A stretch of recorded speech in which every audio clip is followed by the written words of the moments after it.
प्रभु के नाम का बहुत धन्यवाद हो। और ये गाते वक्त मेरे दिमाग में ये विचार आया कि ये सारी बातें हम जानते हैं कि ये सारी चीजें इसी प्रकार हैं।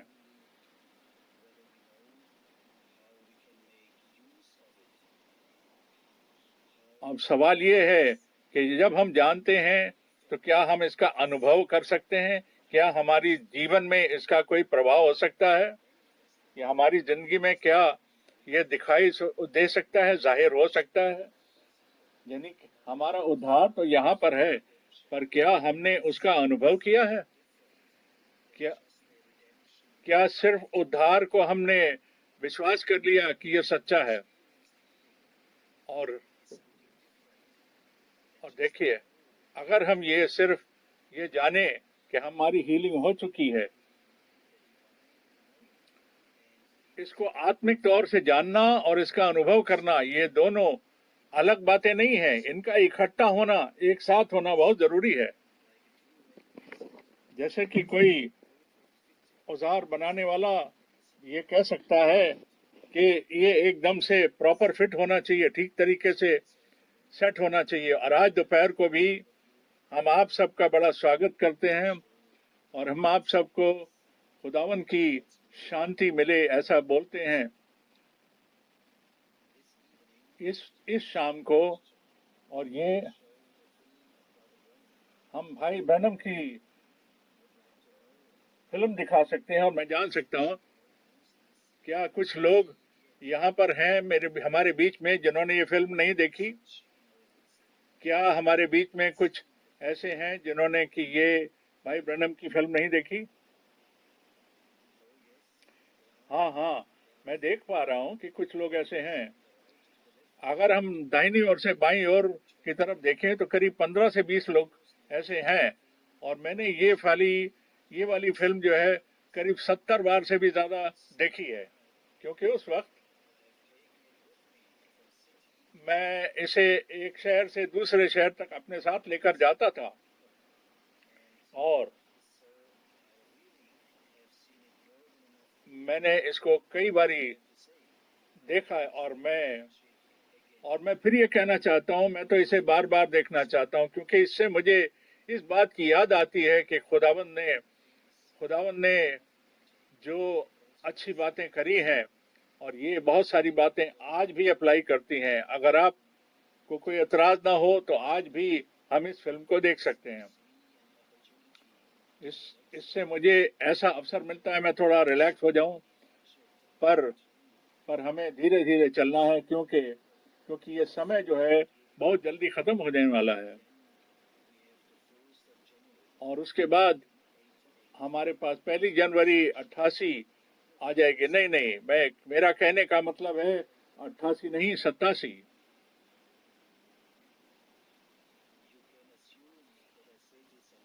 आप ये सोच सकते हैं कि मैंने जानबूझ के कहा, क्योंकि विचार तो स्वतंत्र होते हैं, पर बशर्ते कि वो अच्छे विचार हों। और मैं आपसे कहना चाहता हूं कि मैं अपने दिल में मैं उन 1987 का जो सन है मेरे जीवन में खास है, पर इसके लिए खुदा का भी, परमेश्वर का भी उसके अंदर जो भाग है वो खास था, मैं ये जानता हूं। पर मैं इससे ज्यादा इसके बारे में बोलना नहीं चाहता, और इसको प्रभु पर छोड़ दें और आगे के लिए प्रभु पर छोड़ दें। और जो चीजें आगे आने वाली हैं वो एक बारी फिर हमारे सामने मौजूद हो जाएंगी, क्योंकि बहुत सारी बातें जो बताई गई थी वो शुरू की थी, बाद की थी, पर वो हमारे आगे आ चुकी हैं। और इस तरीके से और भविष्य में भी आगे आने वाली बातें भी एक दिन हम पीछे मुड़कर देखेंगे और कह सकेंगे कि हम तो इन चीजों का इंतजार कर रहे थे, अब ये हमारे सामने से गुजर रही हैं। हम कह सकेंगे कि आज ये वचन हमारे सामने पूरा हो चुका है, और हम इस चीज को जान गए हैं और इस चीज को मान गए हैं कि प्रभु अपने वचन को कामिल रखता है, उसको पूरा करता है। और इसलिए आज रात को हम ये फिल्म देखेंगे, और उसके बाद कल शाम को हम हम वहाँ बपतिस्मा देंगे और प्रभु भोज देंगे, और बुधवार को हमारे हमारी हमारा भोज होगा। और इन इन दोनों दिनों में हम सवेरे और शाम, सवेरे और दोपहर दोनों समय में सभा होगी प्रभु की उपस्थिति में, जिससे कि हम और गहराई से प्रभु के वचन से सुन सकें। और इससे प्रभु के इस प्रार्थना के साथ कि वो अपने वचन को हमारे अंदर पूरा करे, कामिल करे, और हमारे जीवनों में अपने वचन को जीवता कर दे, और हरेक का उसकी योजना में स्थान है कि इन दिनों में भी हम उसकी योजना का एक अंश बन जाएं, एक अंग बन जाएं। और उस समय की ओर जब हम आते हैं, जबकि प्रोफेटिक पार्ट होता है, जबकि भविष्यवाणी का समय आता है, फिर वो हमारे को एक अच्छी समझ देता है। और अपने पवित्र वचन के बारे में एक बार फिर हम प्रार्थना करते हैं। हम एक बार खड़े होकर प्रार्थना करते हैं। हमारे स्वर्गीय पिता, अपने सारे सच्चे दिल से मैं तेरा धन्यवाद करता हूँ, क्योंकि तूने ऐसा अवसर दिया कि हम इस समय में रह रहे हैं और इन बातों को, उन अलग अलग बातों को देख सकते हैं जो तेरे वचन से संबंध रखती हैं, और तेरी योजना को देख सकते हैं तेरे लोगों के साथ। और हे प्रभु, हम इस वक्त यहाँ पर एकत्र हुए हैं तेरे नाम में, जिससे कि हम किसी और को देखने के लिए नहीं, केवल सिर्फ तेरे को देखने, तेरे मिलने, अपने वचन को हमसे बोल, और हमारे और सारी रुकावट को दूर कर, सारी गलत फहमियों को दूर कर, और जितना उदासी है उसको दूर कर, उस सब को दूर कर। और प्रभु, जो हमारे रास्ते का रोड़ा है वो हट जाए, और जो बुरी आत्माएं प्रभाव डाल रही हैं हट जाए, और नई आत्मा हमारे बीच में आ जाए, और हमको, और जो तेरी आराधना करने वाले बच्चे हैं उनके साथ हो। और तेरे प्रभु यीशु मसीह के नाम में मांगते हैं, हर चीज का धन्यवाद करते हैं, यीशु मसीह के नाम में, आमीन। आप बैठ सकते हैं।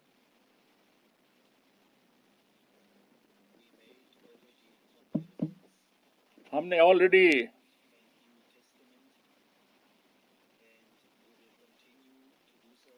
अब देखिए, हमने देखा क्योंकि प्रभु ने, खुदावन ने अपने वचन में वादे किए हैं जो कि सच्चे वादे होते हैं, और वो वादे पूरे होते हैं, और उसकी वजह से हमारा विश्वास और दृढ़ और पक्का हो जाता है, और हम उसके वचन में एक तरीके से, पूरी तरीके से संलग्न हो जाते हैं, और हम उस पर विश्वास करते हैं, और वो विश्वास करने योग्य है। हम उसके मुंह से,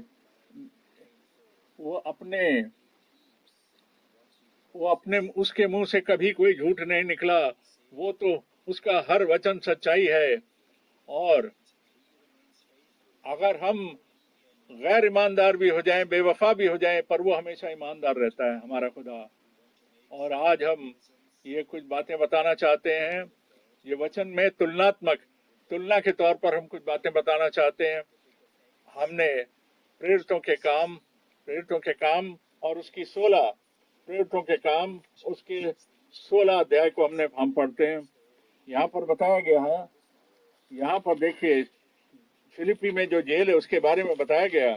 यहाँ पर हम पढ़ते हैं, और 16 और 31, प्रेरितों के काम 16 और 31 को हम पढ़ते हैं।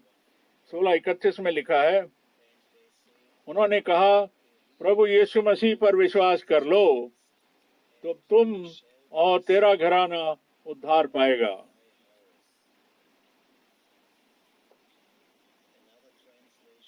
और दूसरा ट्रांसलेशन बताता है कि तू और तेरा घराना भी उद्धार पाएगा। और लोग ये कहते हैं, जो इस बात को कहते हैं और आज भी इस चीज का अनुभव कर सकते हैं कि यहाँ क्या कहा गया, क्योंकि उससे उनका सारा घर बच गया। और हम प्रभु का बड़ा धन्यवाद करते हैं अपने दिल से। पर उनके बारे में क्या कहें जिन्होंने, आज की डेट में अगर हम लें, पर अगर ऐसा नहीं लगता कि कुछ लोग ऐसा विश्वास करते हैं, पर क्या क्या ऐसा हो कि एक बच गया और उसका पूरा घराना नहीं बचा, उधार नहीं पाया। मैं आज की तारीख में कह रहा हूं, हम इसको कैसे लगा सकते हैं, कैसे यहाँ फिट कर सकते हैं? बहुत जल्दी से बताता हूं। तो देखिए, और शैतान जो है हमारे पर आक्रमण करता है, अटैक करता है और बताता है और कहता है कि तुम ठीक से विश्वास नहीं करते, कि ऐसा कैसे है कि तुम्हारा बदलाव इस प्रकार से हो रहा है और एक के बाद एक चीजें हो रही हैं, और वो हमारे पर बड़े जोर से। और हम एक बार लास्ट में अपने आप से ये सवाल पूछते हैं, क्या हमने ठीक से विश्वास किया? क्या हमने ऐसा सिर्फ दिखावा किया कि हमने विश्वास किया? पर जब हम देखते हैं पवित्र वचन से, कि यहाँ पर जब हम देखते हैं कि घर घर में और हर एक जगह पर, हर एक परिस्थिति में, ये बात अलग हो सकती है, हर एक के केस में अलग हो सकती है। तब यहाँ पर ये बड़ी वचन अपना बड़ी सफाई से सच्चाई बताता है। ऐसा ना हो कि हमारा सोचना सुनना गलत हो जाए। और पर हमें ध्यान रखने की जरूरत है कि प्रभु अपने वचन पर खड़ा होता है। और आज भी लोग अपने वचन, अपने अपने पूरे परिवार के साथ उद्धार पा सकते हैं। पर ये वचन आज भी वैलिड है। पर हम पढ़ते हैं पहला कुरिन्थियों 7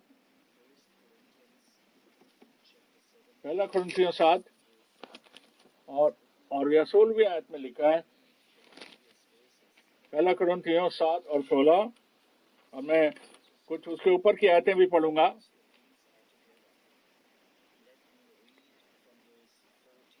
मैं 14 आयत से पढ़ूंगा। पहला कुरिन्थियों 7:14।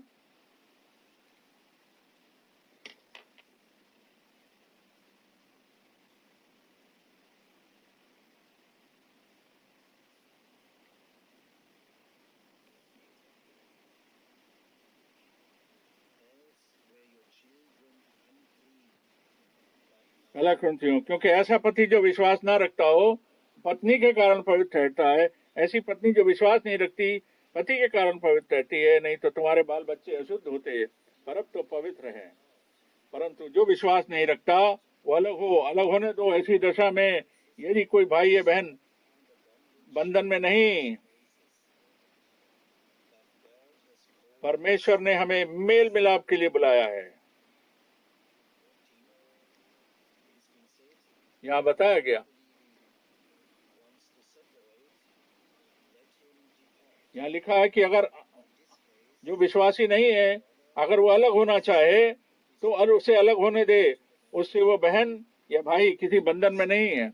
अब देखिए यहाँ क्या देखते हैं हम, एक केस में तो ये अप्लाई करता है और दूसरे केस में ये अप्लाई नहीं करता। एक केस इस प्रकार से है, दूसरा केस उस प्रकार से, और दोनों परिस्थितियां इतनी इतनी करीब करीब, इतने नजदीकी से पवित्र शास्त्र में लिखी गई हैं कि इतने पास पास लिखी गई हैं, जिससे हमको पता लगे कि हमारा, और ऐसा नहीं कि हर जगह ये बात हर जगह अप्लाई करेगी। यहाँ ये अप्लाई कर सकती है और वहां वो अप्लाई कर सकती है। हर एक की परिस्थिति अलग हो सकती है, हर एक परिस्थिति में उसका एप्लीकेशन अलग हो सकता है। मैं आगे पढ़ता हूँ, 16 आयत को पढ़ता हूँ।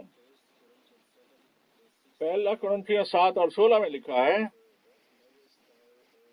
क्योंकि हे स्त्री, क्या तू जानती है कि तू अपने पति का उद्धार करा लेगी?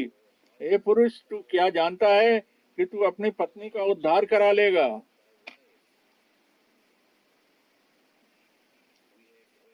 हमने प्रेरितों के काम 16 बाब में पढ़ा कि प्रभु यीशु मसीह पर विश्वास कर तो तू और तेरा घराना उद्धार पाएगा। यहाँ ऐसा लिखा है। और यहाँ लिखा है, यहाँ क्या पढ़ते हैं? हे स्त्री, क्या तू नहीं जानती कि तू अपने आदमी का उद्धार करा लेगी? पर मैं तो सोचता हूँ कि उसका तो उद्धार हो चुका है। पर ये देखिए, बात समझने की है कि यहाँ पर हर एक जगह केस टू केस, अलग अलग परिस्थिति में, हर एक परिस्थिति में हर बात का अलग मतलब होता है। ऐसा नहीं कि एक वचन को पकड़ लें और उसको हर जगह लागू कर दें, पर नहीं, पर परमेश्वर के वचन को बैलेंस में, समानता में समझना बहुत जरूरी है। किसी को भी शर्मनाक दशा में नहीं डाल सकता प्रभु, क्योंकि जो उस पर विश्वास करता है, हमको ये जरूरत है कि हम अपने आप को वचन के अनुसार प्लेस करें, अपने आप की स्थापना वचन के अनुसार करें, तब हमारे को वो चैन, वो आराम, वो शांति मिल सकती है जो प्रभु में है। जब ये ऐसा नहीं होता, तब हम पर अशांति होती है, तब हमारे पर शांति या सलामती नहीं होती। पर हमें तो परमेश्वर में सलामती मिलती है, और वो हमारे हर एक के जीवन में वो एक अलग तरीके से काम करते हैं। हम पढ़ते हैं पहला तिमोथियो 2। अब देखिए, मैं स्ट्रॉन्ग मेडिसिन आपको देने जा रहा हूं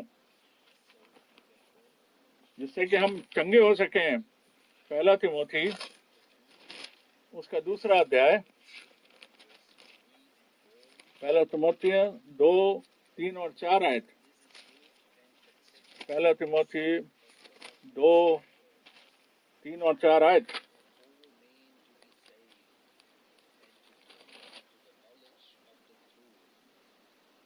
मसीह यीशु के अच्छे योद्धा के समान मेरे साथ दुख उठा।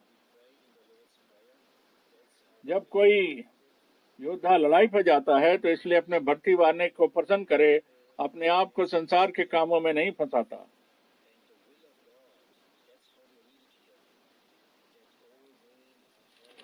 पहला तिमोथियस 2:3 और 4।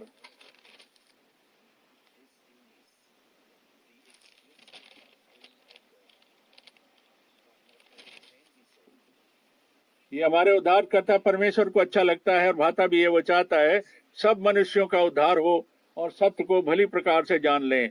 देखिए, प्रभु तो चाहता है कि सबका उद्धार हो, वो यहाँ ये कह रहा है, पर प्रभु जानता है, ये प्रभु अपनी इच्छा में चाहता है कि सबका उद्धार हो, पर उसको पता है कि सबका उद्धार होगा नहीं। हमको तो अपने आप को उसकी आज्ञाओं में, उसकी मर्जी में ढालना होता है, तभी हमारा उद्धार होगा। तभी तो हम कहते हैं कि तेरी मर्जी पूरी हो, आसमान पर भी और जमीन पर भी।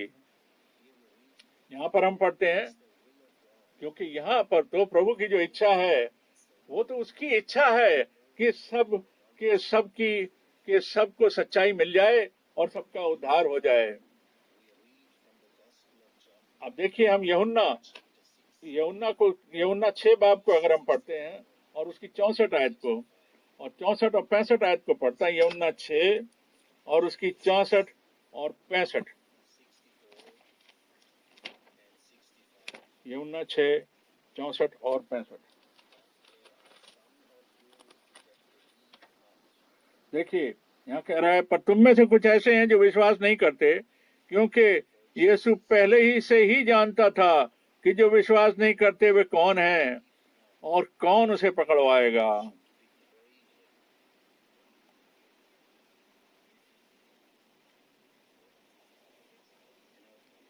और देखिए आगे क्या लिखा है। उसने कहा, इसलिए मैंने तुमसे कहा था कि जब तक किसी को पिता की ओर से ये वरदान ना दिया जाए, तब तक वो मेरे पास आ ही नहीं सकता। और कई दूसरे अनुवाद ये प्रकाते हैं, वहां लिखा है कि मेरे पास कोई नहीं आ सकता जब तक पिता उसे अपने पास ना खींचे। यहाँ देखिए, परमेश्वर के पास से खिंचाव होना चाहिए। ये उसकी इच्छा है कि हम सब बच जाएं, पर फिर भी वहां एक बुलाहट, एक खिंचाहट के ऊपर डिपेंड करता है।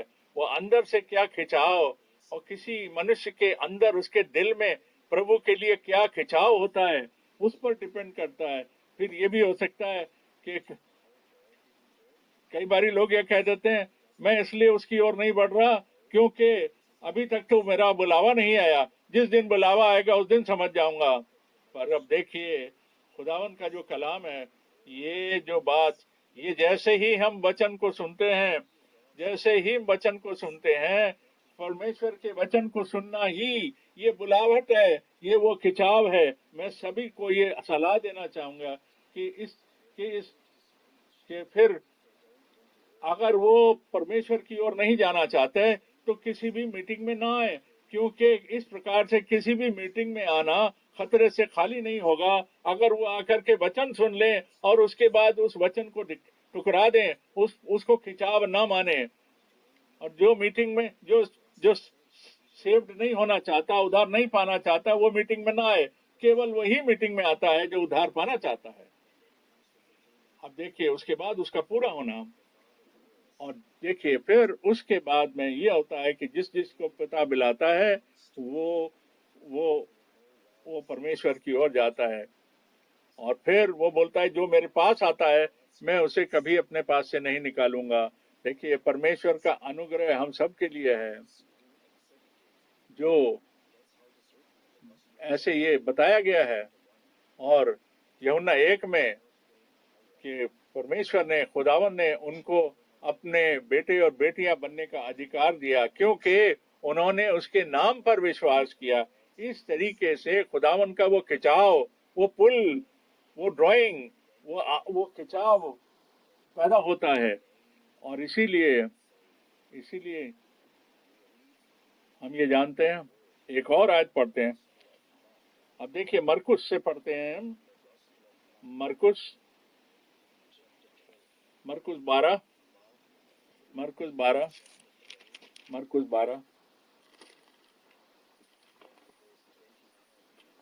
12 से 12 और उसकी 29 से 31। मरकुस 12 29 से 31।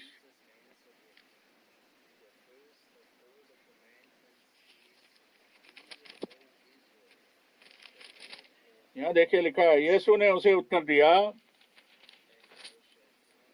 सब आज्ञाओं में से ये मुख्य है कि हे इज़राइल सुन, प्रभु हमारा परमेश्वर एक ही प्रभु है, और तू प्रभु अपने परमेश्वर से अपने सारे मन से और अपने सारे प्राण से और अपनी सारी बुद्धि से और अपनी सारी शक्ति से प्रेम रखना।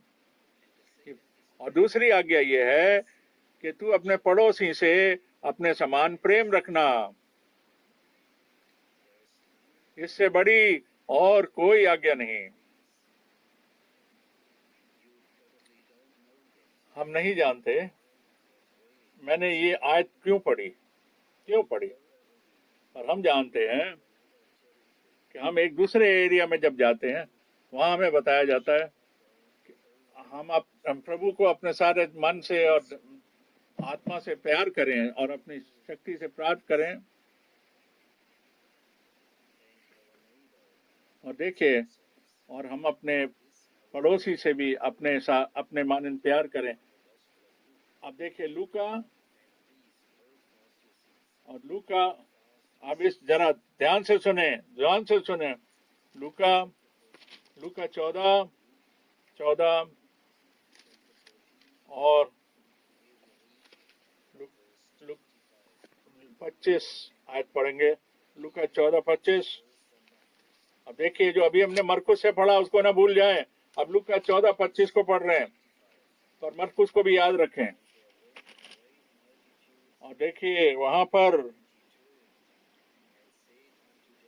25 में बड़ी भीड़ उसके साथ जा रही थी। उसने पीछे मुड़कर देखा, अगर कोई मेरे पास आए, अपनी पत्नी और बच्चों, भाइयों बहनों को अपने को अप्रिय ना जाने, या भाई और बहनों को, अपने जीवन को भी, वो मेरा चेला नहीं हो सकता। देखिए यहाँ पर क्या लिखा है।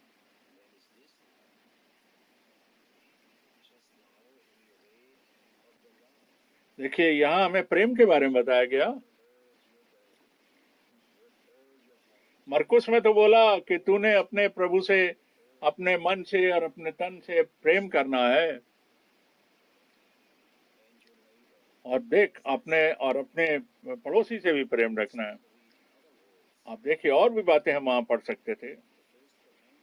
पहली आज्ञा जो थी जिसमें ये वादा था कि अपने माता और पिता का आदर कर, जिससे कि ये तेरे साथ, जिससे तेरी आयु जो है, उम्र जो है वो बढ़ जाए। जब आप यहाँ देखिए, अब यहाँ देखिए, वही वाला प्रभु उसी टाइप की आज्ञा को दूसरे तरीके से बता रहा है, जहाँ पर के प्रेम की बात नहीं आ रही, जहाँ पर प्रेम की बात नहीं समझ आ रही। मैं तो प्रेम करना चाहता हूँ, मैं तो इसीलिए यहाँ पर हूँ। पर अब देखिए, यहाँ प्रभु कह रहा है कि मैं,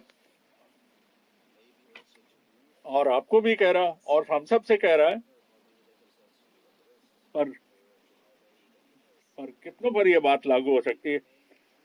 वो कहता है कि अगर कोई मेरे पीछे होना चाहे और अपने अपने पति पत्नी, बच्चों, भाइयों और बहनों, भाइयों और अपने प्राण को भी अप्रिय न जाने, तो वो मेरा चेला नहीं हो सकता।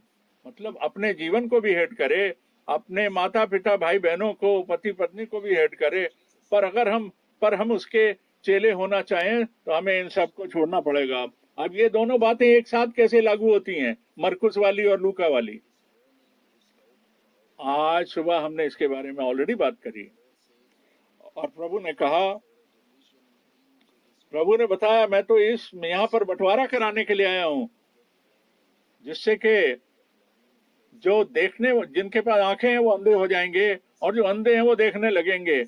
और क्या वो हमारे बारे में बता रहा है? तब प्रभु ने कहा, तब, पर अगर वो फरीसी पूछ रहे थे तो उन्होंने कहा कि क्या हम पर लागू होती? उसने कहा हाँ, क्योंकि अगर तुम अंधे होते तो देख लेते, पर तुम आंखें होते हुए देख नहीं पा रहे हो। और वो तैयार नहीं थे इस बात के लिए कि वो प्रभु के पीछे चलें, उसकी बातों को सुने। अब क्या होगा? अब मेरे और आपके बारे में क्या होगा? अब देखिए, हम सब के बारे में क्या होगा अगर प्रभु ये चाहता है, और प्रभु का जो चुनाव है, और प्रभु हमारे बीच में जब आता है, और जैसा कि अब्राहम के साथ हुआ था, जो कि यूर और शेल्डिया में रहता था, और दूसरी साइड में थे, यूफ्रेटस रिवर के दूसरी साइड में रहता था, और दूसरे भगवानों की, दूसरे प्रभुओं को पूजता था। और उसने कहा, और उसके प्रभु ने कहा, परमेश्वर ने, खुदा ने उससे कहा कि यहाँ से निकल और उधर जा, और मैं तुझे रास्ता दिखाऊंगा कि तुझे कहीं जाऊंगा। क्योंकि प्रभु के पीछे चलने का मतलब है किसी और चीज में कॉम्प्रोमाइज नहीं करना। अगर हम प्रभु के पीछे चल रहे हैं तो हमको अपने आप को उन चीजों से अलग करना है जो प्रभु को नहीं मानते और प्रभु के पीछे नहीं चलना चाहते।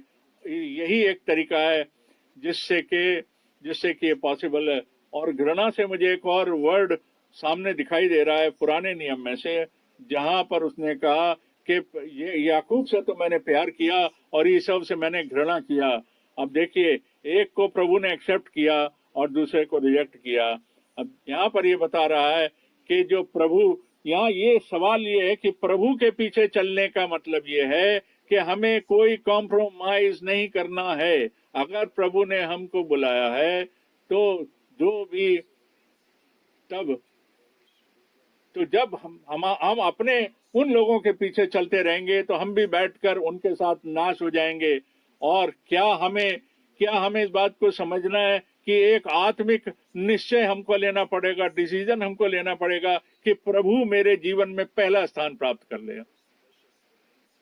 पर देखिए, आपके पास इतनी अद्भुत बात है, वो है सारी दुनिया हट जाए, सब कुछ हट जाए आपके पास से, पर जो सबसे ज्यादा बहुमूल्य है वो तो प्रभु है, वो आपके साथ है। अगर आपका संबंध प्रभु के साथ, अभी आपका संबंध प्रभु के साथ है, और अगर हम अकेले बैठ गए और बहुत सारा ज्ञान लेके बैठ गए तो हम खुद क्योंकि दूसरों को ये चांस नहीं मिलेगा कि वो अपना मन बना पाए। नो, इसलिए अगर हम प्रभु के पीछे चल रहे हैं तो हमको देखकर दूसरे भी प्रभु के पीछे चल सकते हैं। अब देखिए, इसके बीच में इसमें कूटनीति भी हो सकती है, और ये तो बड़े अच्छे शब्द हैं जो सुनने में बहुत अच्छे लगते हैं, पर इसमें तो पर अगर आत्मिक बातों की बातें आती हैं, स्वर्ग की बातें आती हैं, तब मैं आपसे पूछता हूँ, अगर आपको परमेश्वर का एक्सपीरियंस, खुदा एक्सपीरियंस चाहिए, तो अपने जीवन में कोई भी कॉम्प्रोमाइज ना करें। अपना डिसीजन इस प्रकार के बनाएं कि आपका जो निश्चय है, डिसीजन है, वो प्रभु के लिए हो, सबसे पहले प्रभु के लिए हो। क्योंकि क्योंकि जो प्रभु आपके इस डिसीजन को इज्जत देगा, और फिर और जो जो जो पहले अलगाव के बारे में बताया गया, वो फिर आपके लिए, वो प्रभु में होकर के वो आपके लिए दोबारा से जुड़ जाएगा वो अलगाव। और पर अभी इस बात को बताने के लिए सोच लें, समझ लें। और 27 लूक 14 और 27 में कहता है, 27 में कहता है, जो कोई अपना क्रूस ना उठाए और मेरे पीछे ना आए, वो मेरा चेला नहीं हो सकता। देखिए ये किस प्रकार का क्रूस है। ये वो क्रूस है, वो जब जब किसी को प्रभु को अकेला पीछे चलना पड़ता है, उस वक्त यही क्रूस बहुत भारी हो जाता है, क्योंकि अकेले उठाना पड़ रहा है। और देखिए कुछ तो ठीक चल रहा है पर बाकी ठीक नहीं चल रहा है। पर अपनों को पीछे छोड़ देना, अपनों को छोड़ देना, ये एक बहुत बड़ी सलीब है, बहुत भारी सलीब है। क्योंकि ये एक ऐसा सेक्रीफाइस है जो कि करना पड़ता है प्रभु के लिए। तब क्रूस का वजन और भारी हो जाता है। तब ये जो भार हमको उठाने पड़ते हैं, ये हमको उठाने पड़ते हैं। और जब तक कि कोई ऐसा नहीं करेगा, तब तक वो मेरा चेला नहीं हो सकता। अब आप यहाँ सोच लीजिए कितनी डिफिकल्ट, कितनी कठिनाई भरी ऐसी परिस्थितियां आ सकती हैं। और देखिए प्रभु का धन्यवाद करते हैं, कोई भी उसने ऐसी परिस्थिति नहीं छोड़ी जिसमें कि उसने हर चीज के बारे में समझा। और जो कुछ भी हमारे विश्वास में चल सकता था, चाहे वो हमारे परिवार हो, उसने हर एक चीज के लिए कष्ट उठाया, हर एक चीज पर विजय पाई, जिससे कि हमें चैन मिल जाए, हमें आराम मिल जाए, हमें कुव्वत और शक्ति और सामर्थ्य मिल जाए। हम पढ़ते जाएं। लूका हमने पढ़ा। अब देखिए इफिसियों पढ़े, इफिसियों 5 को देखें, इफिसियों 5 को पढ़ते हैं। यहाँ पर देखिए फिर लिखा है, और यहाँ जो वचन है जो पहला कुरिन्थियों से पढ़ा था, और इफिसियों 5 और उसको 5:25 को पढ़ें, 5:25 को देखें। लूका 14 को याद रखें, और लूका 14:25 को भी याद रखें। यहाँ देखिए इफिसियों 5:25 में क्या लिखा है। हे पतियों, अपनी पति से प्रेम रखो, जैसा मसीह ने कलीसिया से प्रेम करके अपने आप को उसके लिए दे दिया, अपने आप को दे दिया। अब मैं क्या करूं? अब यहाँ देखिए मुझे कौन सा काम दिया गया है, क्या करूं? देखिए खुदा का कलाम क्या बता रहा है। दोनों बातें सही हैं, दोनों बातों की अपनी जगह है, अपना स्थान है। अगर प्रभु अनुग्रह दे तो एक से दूसरे का प्रतिस्थापन हो सकता है, रिप्लेसमेंट हो सकता है, और तब उसके बाद हमारे जीवन में शांति हो सकती है और खुशी हो सकती है, हर एक घर में खुशी हो सकती है। पर उसके बाद उसका पूरा होना जरूरी है। पर तब ये बात लागू होगी कि आज इस घर में उद्धार आ गया। ये उद्धार वही ला सकता है जिसने हमें बुलाया, और वो है प्रभु यीशु मसीह, हमारा प्रभु। सिर्फ वही है। मैं नहीं जानता कि आपके साथ क्या है, मैं तो अपने बारे में कह सकता हूँ। मेरे को ये रास्ता निकालना पड़ा, क्योंकि कई परिस्थितियों में कई बारी कुछ बातें ऐसा लगता मैं नहीं पूरी कर सकता, शब्दों से पूरी नहीं कर सकता, पर केवल परमेश्वर को, खुदावंद को आना पड़ता है, और उसे अगुवाई करके मुझे समझाना पड़ता है कि क्या करना है, कि उसकी जो इच्छा है, उसकी जो मर्जी है, वही पूरी हो। हमने उसके वचन को सुना। पहला कुरिन्थियों से हमने पढ़ा, पहला कुरिन्थियों 7:15 हमने पढ़ा था। आप देखिए, आप क्या जानते हैं, क्या बहन या भाई, क्या आप नहीं जानते, क्या आप जानते हैं कि आप एक दूसरे को बचा सकते हैं? आंसर तो बड़ा सिंपल है। अगर दोनों अगर दोनों खुदावन की तरफ खींचे जाएं और दोनों जो है खुदा की तरफ से खींच जाएं और दोनों पश्चाताप में चले, फिर कोई मुश्किल नहीं है, फिर तो वहां पर माफी आ जाती है, फिर वहां अनुग्रह हो जाता है। पर वहां पर यह समझ भी आ जाती है। और इसके बाद पर अगर ये इस प्रकार नहीं है, तब हमको इसको छोड़ देना है। जब तक के परमेश्वर हमें एक साथ, तब तक कि परमेश्वर हमारे मनों को ना घुमा दे। और इफिसियों 6 में लिखा है, इफिसियों 6 में मुझे लग रहा था कि यहाँ ऐसा लिखा, यहाँ लिखा है बच्चों के लिए, हे बालको, पहली आयत, हे बालको प्रभु में अपने माता पिता की आज्ञाकारी बने रहो, क्योंकि ये उचित है। ये देखिए कितनी अच्छी बात है। हम तो चाहते हैं कि सबके साथ ये बात लागू हो, और ये भी वचन पूरा हो जाए, हे बच्चों अपने माता पिता के आज्ञाकारी बने रहो प्रभु में, क्योंकि जो विश्वासी बच्चे होते हैं वो भी आज्ञाकारी बने रहें। क्योंकि अगर नहीं बने रहेंगे तो अपने माता पिता की आज्ञा मानो प्रभु में, क्योंकि यही सही बात है। क्योंकि ये सही तब है जब प्रभु में माता पिता की आज्ञा मानो, अगर ये ऐसे पूरा हो। और देखिए, और हमने इन बातों को देखा है और अनुभव किया है, और इन समय में हम जानते हैं, हम पीछे मुड़ के देखना चाहते हैं कि एक यंग भाई, जब मसीह आया, जब सवाल ये आया कि इस चर्च का अगुवा कौन बनेगा, तो कोई आ गया और बड़े उत्तेजित होकर आशा से आगे कहने लगा, हाँ पर ये ऐसा सच नहीं है। ये ऐसा लिखा है कि जो एल्डर के जो बच्चे हैं वो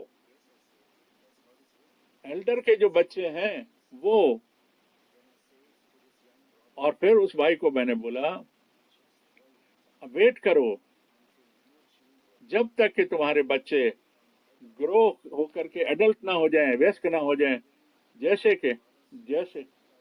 जैसे जो खुदावंद के ओर से नियुक्त किए गए हैं। तब उसने कहा मैं तो इस वचन पर बना रहूंगा। और जब समय आया, काफी समय बीत गया, तब ऐसा भी हुआ। क्या हुआ? जब सैमुएल के साथ क्या हुआ,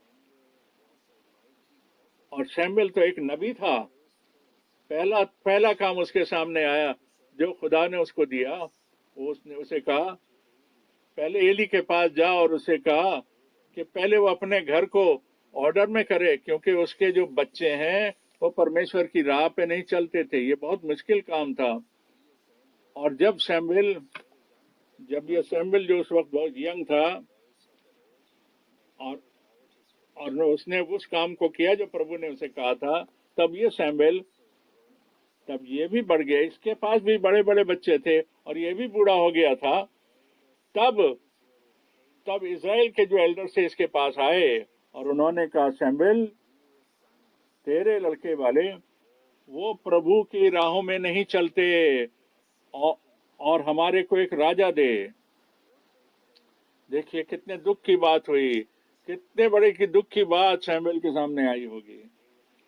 जब सब कुछ यंग था, नवी जवानी था, सब कुछ था, पर जब शादियां भी नहीं हुई थी, कुछ पता भी नहीं था, कितनी बड़ी बातें होनी थी, तो उस समय आदमी सोच सकता था। आप देखिए बाद में, उस समय बीत जाने के बाद ये बहुत मुश्किल हो गया। उसके बाद हमको देखना पड़ता है, और परमेश्वर हमें शक्ति देता है कि हम उस पर खड़े रह सकते हैं। और देखिए, मैं आपको बता रहा हूं कि मुझे मेरी शक्ति कहां से मिलती है, मेरा बल कहां से मिलता है। मुझे मेरा बल प्रभु के वचन से मिलता है। और ये अगर आपके ऊपर ये परिस्थिति हो तो आपको भी ये बल खुदावंद के वचन से मिलेगा। अगर कोई आपके पास आए और अगर आपको गिरा भी दे, मार भी दे, आपको कष्ट दे दे और नीचे आपको गिरा दे आपके कष्ट और कठिनाई में, तब वो मनुष्य उस मनुष्य को आप रास्ता दिखा सकते हैं कि ये बंदा जो है ये मुझे परमेश्वर की ओर से नहीं भेजा गया।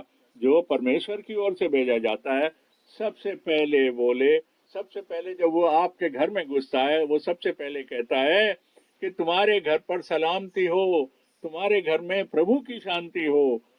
और मैं ये बताना चाहता हूँ कि कितनी बार मैं इस प्रकार से मैंने जा करके अपने होंठों से लोगों के घरों में जा करके इस प्रकार की बातें की हैं और ये बताया है कि इस घर पर परमेश्वर की शांति हो। और अगर वहाँ पर परमेश्वर के बच्चे होंगे और अगर कोई ऐसा आ जाए जो खुद भी किसी और आत्मा के चलाए चल रहा है और किसी और परेशानी को लिए लिए घूम रहा है या कोई और शरारत उसके बीच में है, हम ऐसे मनुष्य का स्वागत नहीं करते। जो मनुष्य परमेश्वर के सच्चे बच्चे हैं, वो शांति और मेल कराने वाले होते हैं। ये वो लोग हैं जिनको कि परमेश्वर आशीष देता है और फजल देता है। एक और स्क्रिप्चर में पढ़ना चाहता हूँ। अब देखिए, अब हम देखिए पढ़ते हैं दूसरा तिमोथी 3। यहाँ देखिए क्या बताया गया। यहाँ आखिरी समय के बारे में बताया गया जिसमें हम रह रहे हैं। जो अभी हमने इफिसियों 6 में पढ़ा कि अपने माँ बाप का प्रभु में होकर आदर करना। अब देखिए यहाँ क्या लिखा है, दूसरा तिमोथी 3 में क्या लिखा है। दूसरा तिमोथी 3 में देखेगा, उसकी दूसरी आयत पढ़ो। क्योंकि मनुष्य स्वार्थी, लोभी, डिंग मार, अभिमानी, निंदक, माता पिता की आज्ञा टालने वाले, कृतज्ञ, अपवित्र, दया रहित, क्षमा रहित, दोष लगाने वाले, असंयमी, कठोर और भले के बैरी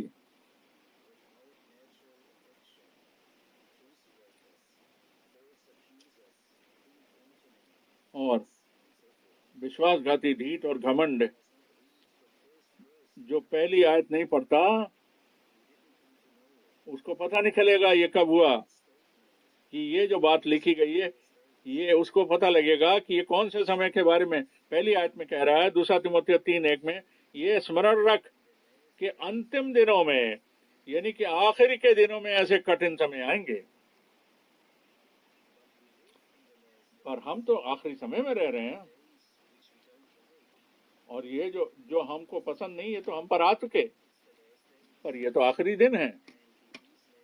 और इन आखिरी दिनों में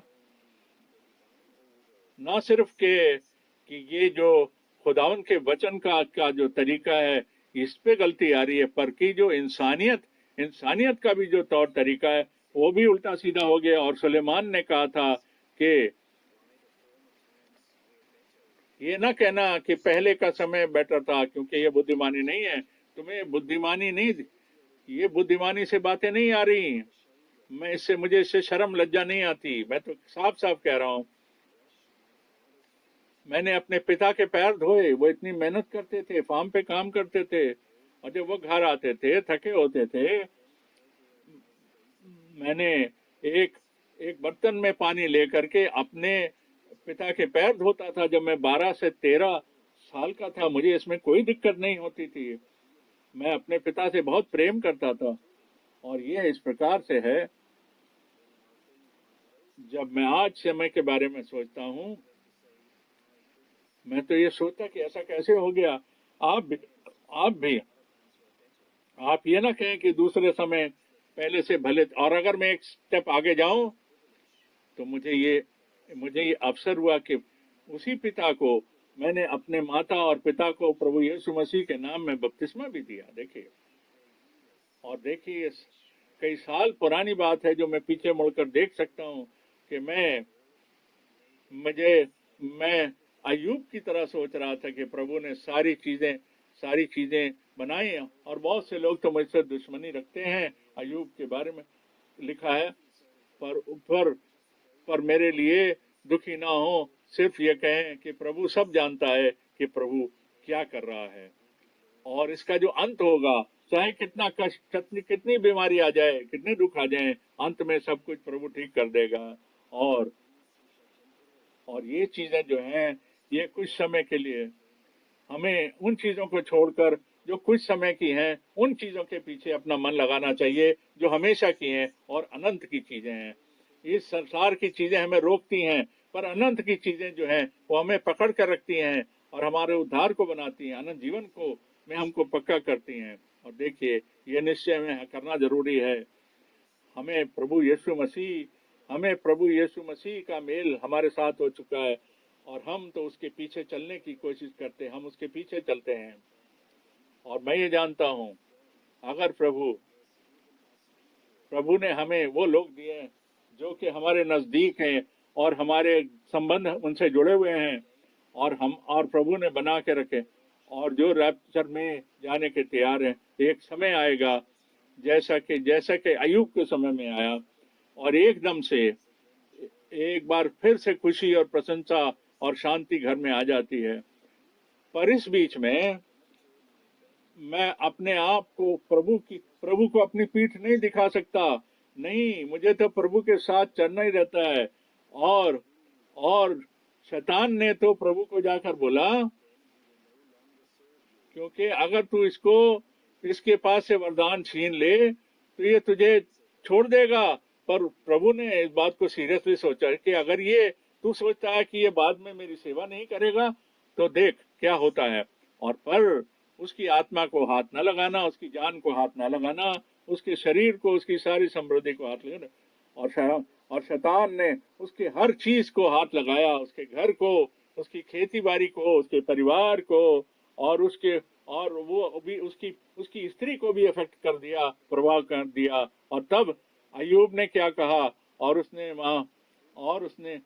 कितने दुख में वो अय्यूब, उसके फूड़े और फुंसिए फफोले निकले हुए थे, और उसके दोस्त लोग भी आकर के उसको क्या क्या कहना शुरू कर दिया उन्होंने।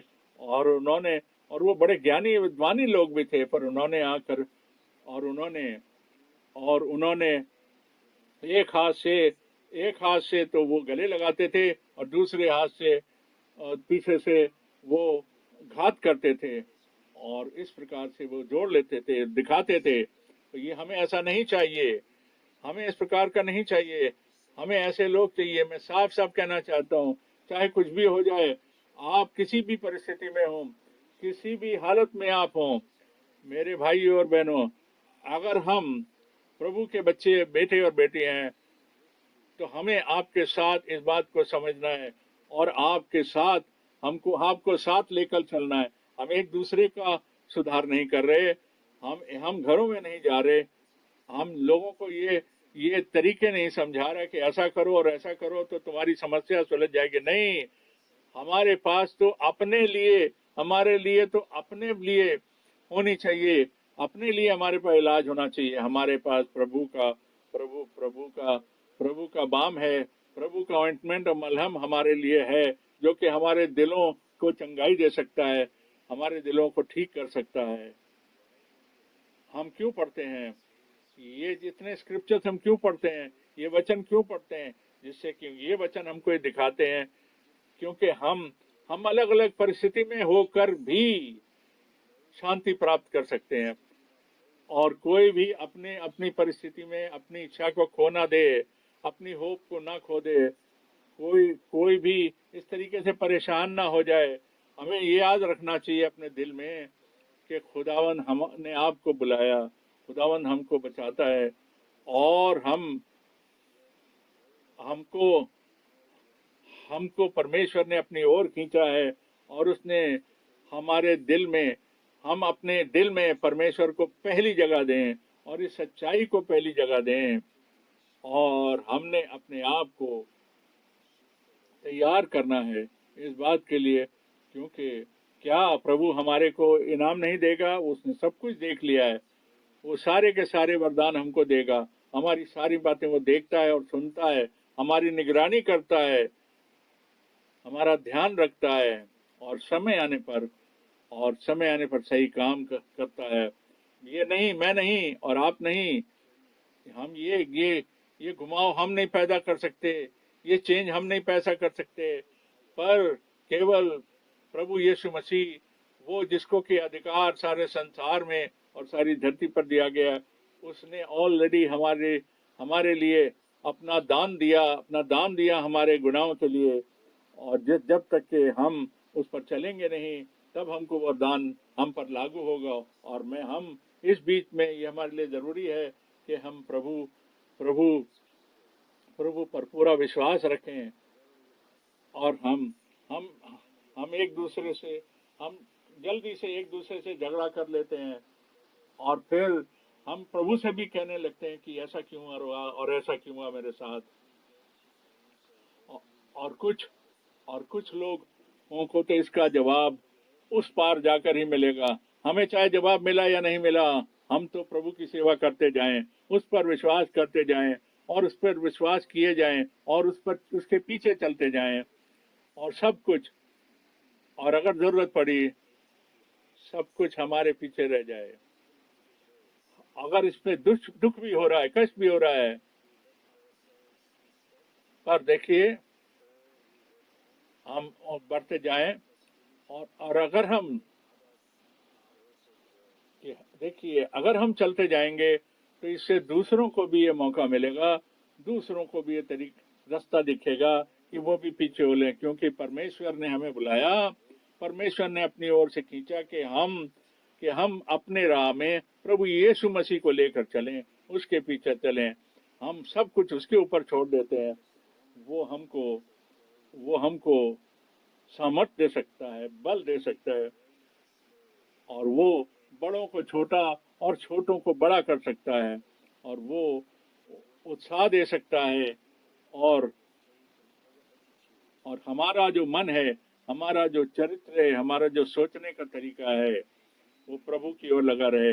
हम उस हर एक बात को छोड़ दें और प्रभु के पीछे चलते रहें। या हम नहीं जानते, क्योंकि हमें तो बहुत ज़्यादा सतर्क रहने की जरूरत है जब हम एक दूसरे से डील करते हैं, क्योंकि कई बार ऐसा होता है जो बिलीवर हैं, विश्वासी हैं, वो क्योंकि कई बारी विश्वासी लोग ही एक दूसरे के लिए रीजनेबल नहीं रहे। उनको ये नहीं पता कि इस बंदे के साथ हमें कैसा बर्ताव करना है, पर वो जानते हैं, पर वो उनको ये पता होता है बिलीवर को कि कैसे बिहेव करना है। और देखिए ये बात पता होना, ये विश्वासियों के साथ ऐसा नहीं होता। हमें बहुत ज़्यादा ध्यान रखने की ज़रूरत है, कि हमें ये ध्यान रखने की ज़रूरत है कि क्योंकि हम किसी और गलत धारणा से तो शिक्षा प्राप्त नहीं कर रहे जो हमारे लिए सब कुछ और बन जाए। नो, तो पर हम दूसरों के लिए वरदान बने रहे। मैं आपको दिखाना चाहता हूँ। और यहाँ पर एक और जो चीज में विपरीत तरीके की बात लगती है, ये मैं बताना चाहता हूँ।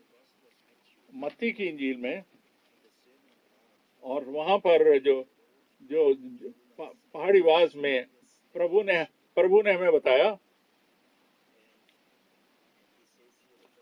और ये कहता है मत्ती 5 और उसकी 21 आयत, मत्ती 5 और 21 में प्रभु कहता है, मत्ती 5 और 21, मत्ती 5 और 21 में लिखा है, 5:21 में लिखा है, तुम सुन चुके हो कि पूर्व काल के लोगों को कहा गया था कि हत्या ना करना, और जो हत्या करेगा वो कचहरी में दंड के योग्य होगा। पर मैं तुमसे कहता हूँ 22वीं आयत में, जो कोई अपने भाई पर क्रोध करेगा वो कचहरी में दंड के योग्य होगा, और जो अपने भाई को निकम्मा कहेगा वो महासभा के दंड के योग्य होगा। और जो कोई कहे अरे मूर्ख, वो नरक की आग के दंड के योग्य होगा। देखिए यहाँ कितनी गंभीर बात लिखी है, और कितनी जल्दी से कोई भी बिलीवर, विश्वासी एक दूसरे को कुछ भी ऐसे शब्दों से कह देता है, और जो हमारे मुंह में नहीं होनी चाहिए, और वो कह देता है। ऐसा लिखा है क्योंकि इफिसियों 4 में लिखा है, 4:30 में, कि हमारे मुंह से कोई गलत बात हमारे मुंह से ना निकले। मुझे पढ़ने की जरूरत नहीं, पर मैं आपको बता रहा हूँ, एक कंपैरिजन बता रहा हूँ, एक तुलना कर रहा हूँ। आप समझ गए कि अपने दिल में इस बात को अच्छी तरह समझ गए। मैं यहाँ कोई जजमेंट करने के लिए नहीं खड़ा रहा हूँ। यहाँ तो जो कलाम में पढ़ रहा हूँ, जो वचन में पढ़ रहा हूँ, ये हम सब के दिल को छूता है, और ये हम सब के दिल पर अप्लाई होता है। और हमें अपने आप को जांचना है प्रभु के सामने। पर ये बात है, यहाँ पर ये लिखा है, जो ये बताता, जो अपने भाई को कहता हे मूर्ख, वो तो हेल फायर के डेंजर में, यानी कि नरक की आग के का भोगी होगा, आप जानते हैं। और यही प्रभु इसने कहा था, उसने खुद ही अपने मुंह से ये वर्ड बोले थे। और फिर हम पढ़ते हैं, और लूका 12 में देखिए क्या पढ़ते हैं। देखिए आज हम तुलना के बारे में देख रहे हैं। लूका 12 में देखिए, लूका 12 और उसका 20 है। लूका 12:20 में यहाँ लिखा है,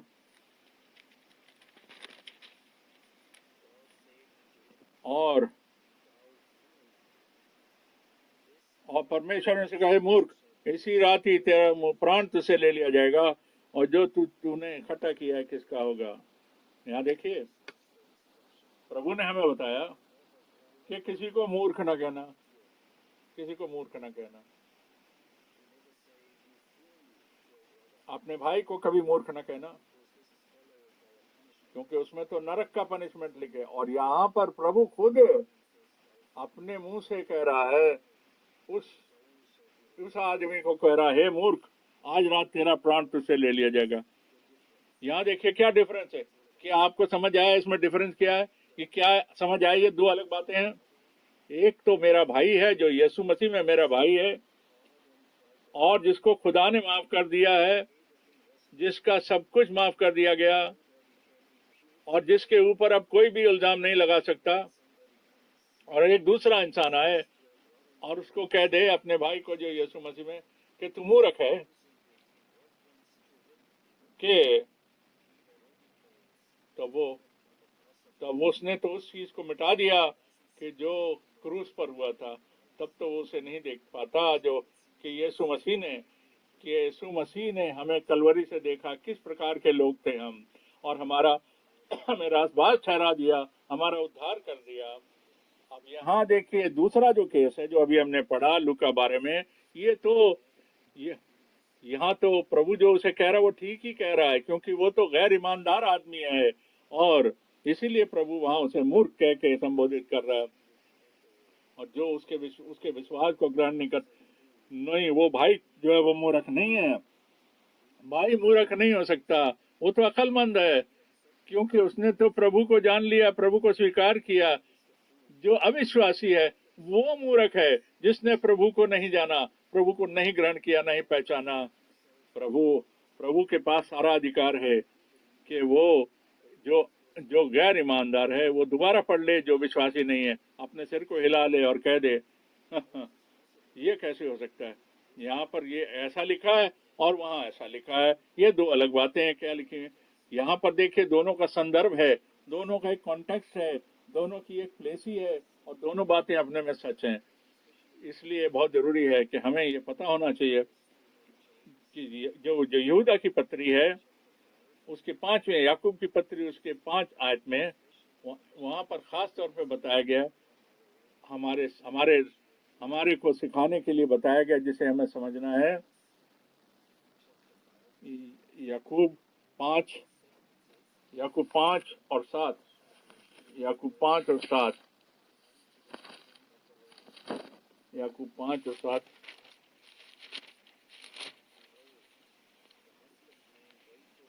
इसलिए हे भाइयों, प्रभु के आगमन तक धीरज रखो, कि किसान पृथ्वी की बहुमूल्य फसल की आशा रखता है, प्रथम और अंतिम होने पर धीरज रखता है। तुम भी धीरज धरो, अपने हृदय को दृढ़ करो, क्योंकि प्रभु का आगमन निकट है।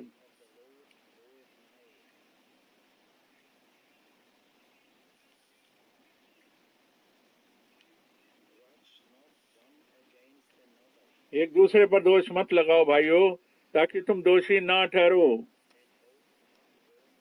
अब देखिए इसके बाद हम खोलते हैं रोमियो 8 में अगर हम जाते हैं, रोमियो 8 में देखिए लिखा है, हम रोमियो 8 में देखिए क्या लिखा है।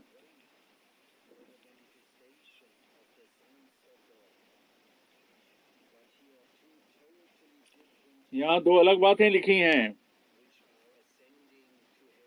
देखिए,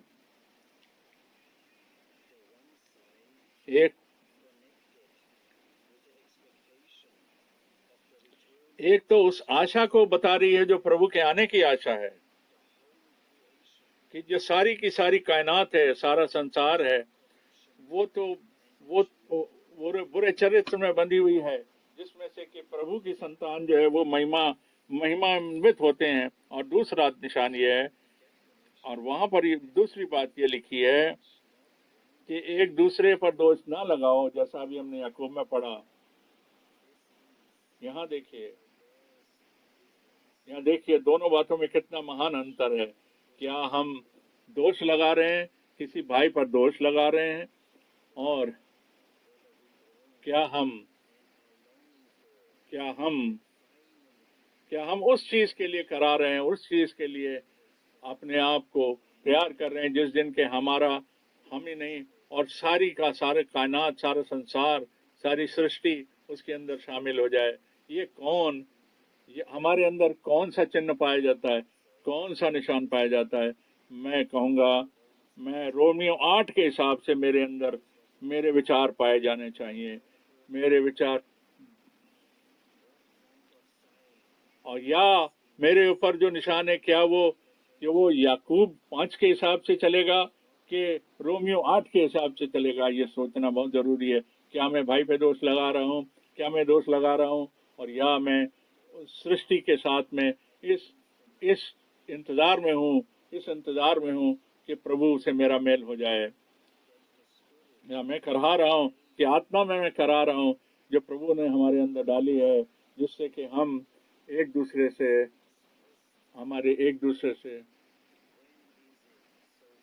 कब हो गया ये हमारे, हे प्रभु तू कब आएगा? जब तक के हर चीज का, हे प्रभु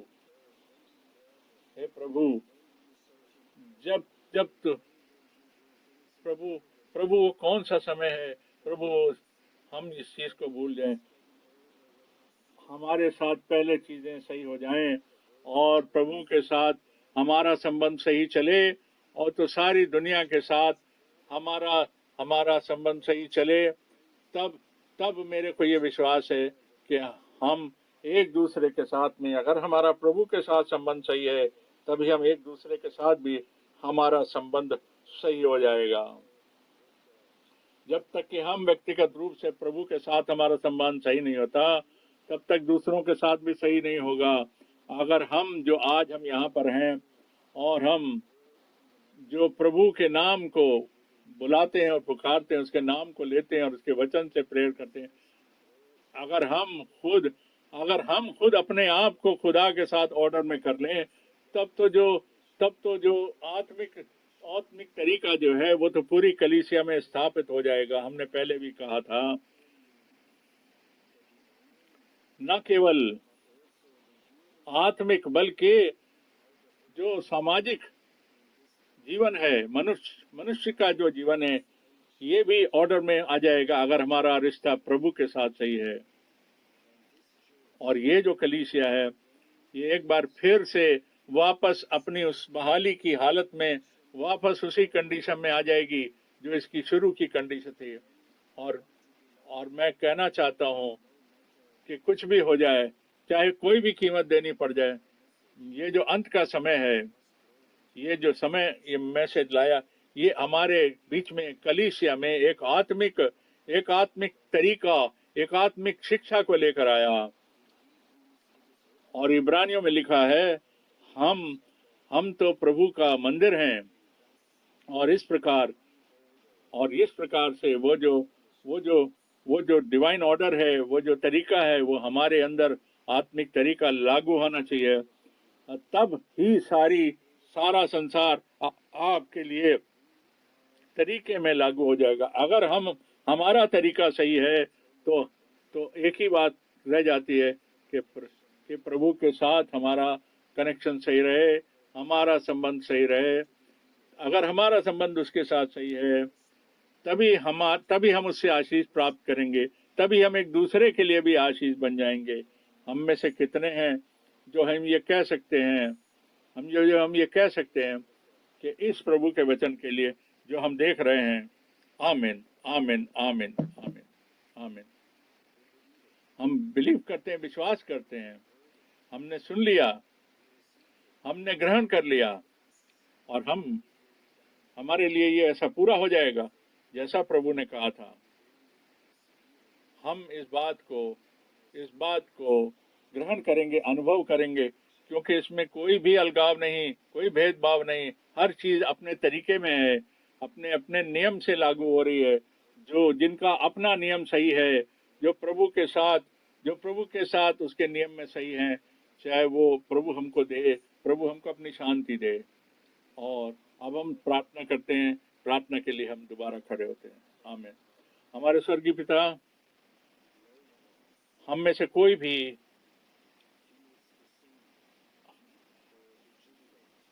हम में से खुश हो जाए। हम अपने आप को जांचते हैं प्रभु, और तेरी पवित्र कि हमारे साथ, क्योंकि तू पवित्र है, और प्रभु हम भी जांचें कि हम कहाँ खड़े हैं, और हम इन तुलनाओं को समझ सकें कि वचन में ये जो तुलनात्मक बातें कही जाती हैं, जो कंपैरिजन के, क्या वो विश्वासी से कही गई हैं या अविश्वासी से कही गई हैं। पर प्रभु, जिन्होंने तेरे सामने एक अनुग्रह पाया है, उनको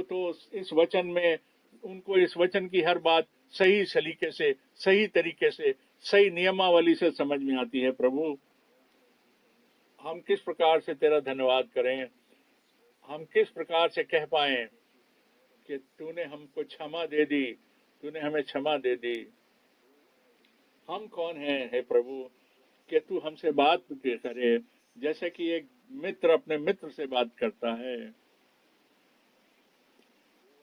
हम कौन है प्रभु कि तेरा आत्मा हमारे अंदर अपने वचन, तेरे वचन को हमारे अंदर जागृत कर देता है, और इस समय में और हमारी आत्मा के अंदर गहराई से काम कर रहा है। हम जानते हैं प्रभु कि तेरा वचन जो है, ये तो जो तलवार से भी ज्यादा, दो धारी से भी तेज है,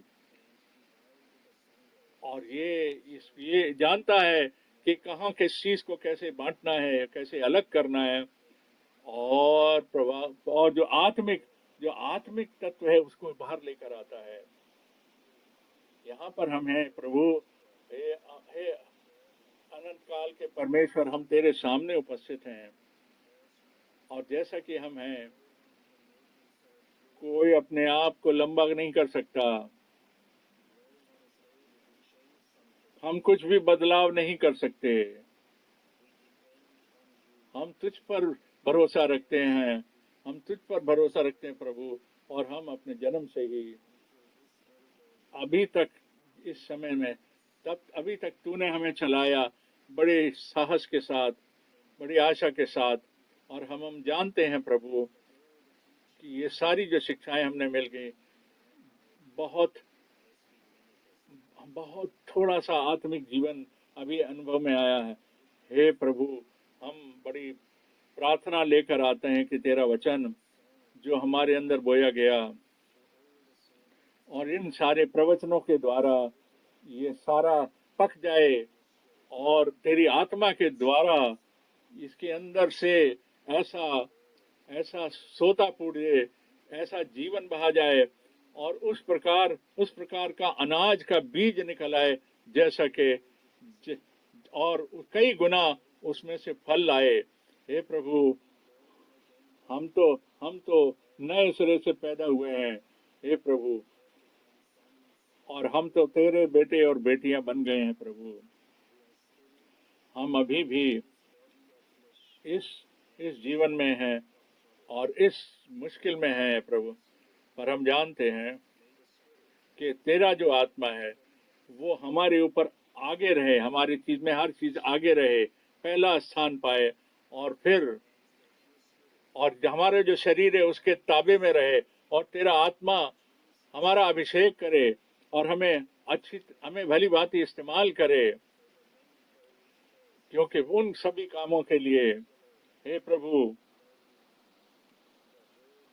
और जो हमने सुना ये कभी वापस ना जाए खाली, पर ये तेरा वचन उस सारी चीज को हासिल कर पाए, कामिल कर पाए, पूरा कर पाए जिसके लिए भेजा जाए। हम तो इस पर विश्वास रखते हैं। तूने हमको अपनी ओर खींचा है, बुलाया है प्रभु, और तूने हमसे बातचीत करी। हम समझ गए हैं प्रभु, तेरी बात को समझ गए हैं।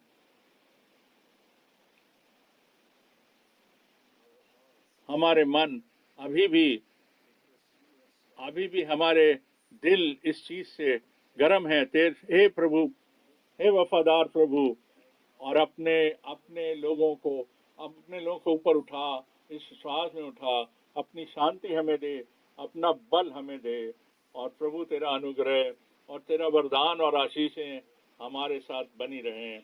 प्रभु यीशु मसीह के नाम में हम ये मांग लेते हैं। हालेलुया, आमीन, आमीन, हालेलुया, आमीन, आमीन, आमीन, आमीन, आमीन, आमीन, आमीन, हालेलुया, हालेलुया, हालेलुया, आमीन। Praise God, amen, amen.